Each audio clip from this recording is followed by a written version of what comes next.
Mr. Secretary, it sure looks to me like the President is working very hard to muzzle you on the issue of the vaccine question. It is very clear, you weren't mentioned at the State of the Union address. The pollsters that the President has have found that 80% of all voters support the childhood vaccine for measles and hepatitis B, but at the same time, your hand-picked people at HHS voted to end the universal recommendation of a hepatitis B vaccine for every newborn. So my question to you is, we are seeing with measles, we are seeing with vaccines, a problem all over the country, and putting infants at risk like this is so dangerous that a court even blocked your new policy from taking effect. Why would you be doing something that is so awful for kids on this vaccine issue? I know it's been your life work, but you promised that you'd do differently when you came for your confirmation hearing. Senator, we, under my leadership, handled the measles outbreak better than any country in the world. This is a global outbreak. Mexico has 3 times the amount of measles, and they have 1/3 of our population. Canada has twice the number of measles and has 1/8 of our population. We have a 1,700 case this year, 2,200 last year.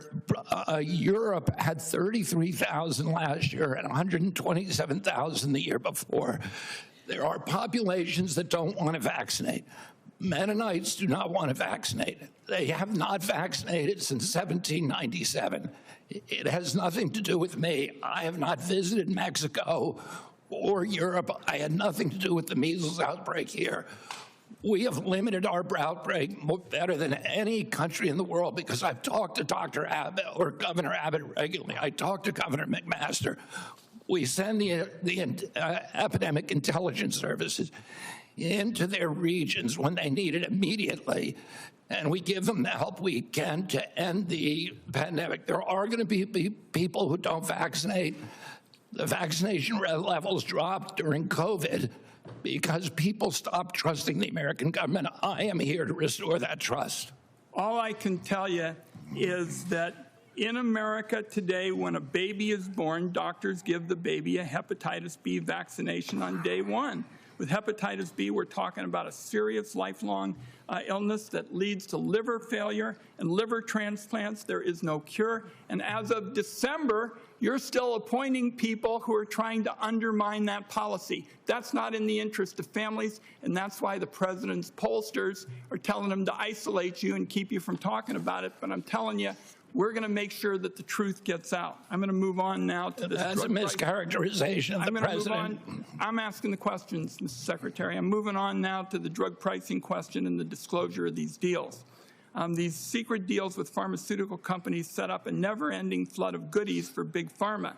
You take Pfizer, for example. The day after Pfizer's CEO stood in the Oval Office with Trump, the company's stock prices soared through the roof.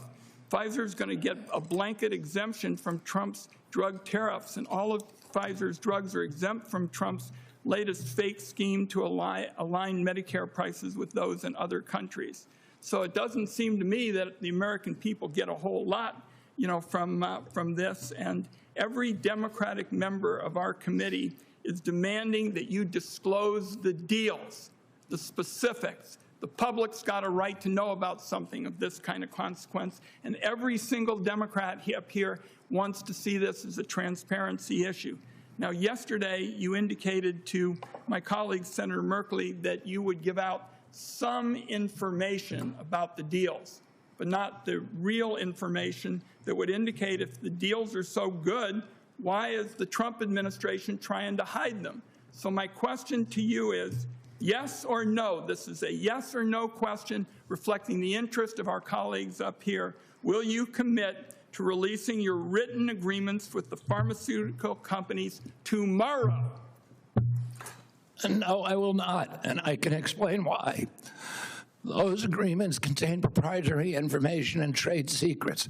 When you pass the Inflation Reduction Act and ordered me to negotiate with the pharmaceutical companies, you put in a provision that required NDAs because nobody's going to come to the table with me if I start releasing proprietary information. You seem to be saying we were paying the highest prices for drugs in the world.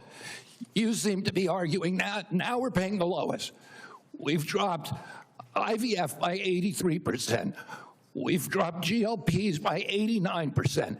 Insulin, COPD drugs, asthma drugs that the American people, now they're paying the lowest cost in the world rather than the highest.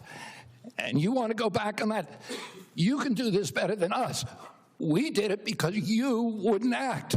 You have a lot more power to negotiate than we do. Why don't you just go do it? Well, you've been promising to do it for 20 years, and you've never done it. Mr. Secretary, we are going to do it. But when you try to hide the information on consequential issues, as you're doing on these Trump RX things, it makes it harder for us to make marketplace forces. You're in bed with Big Pharma. You're telling me you don't have secret agreements here and secret meetings here in Congress all the time, every day? Support journalism you trust. Support PBS News. Donate now, or even better, start a monthly contribution today.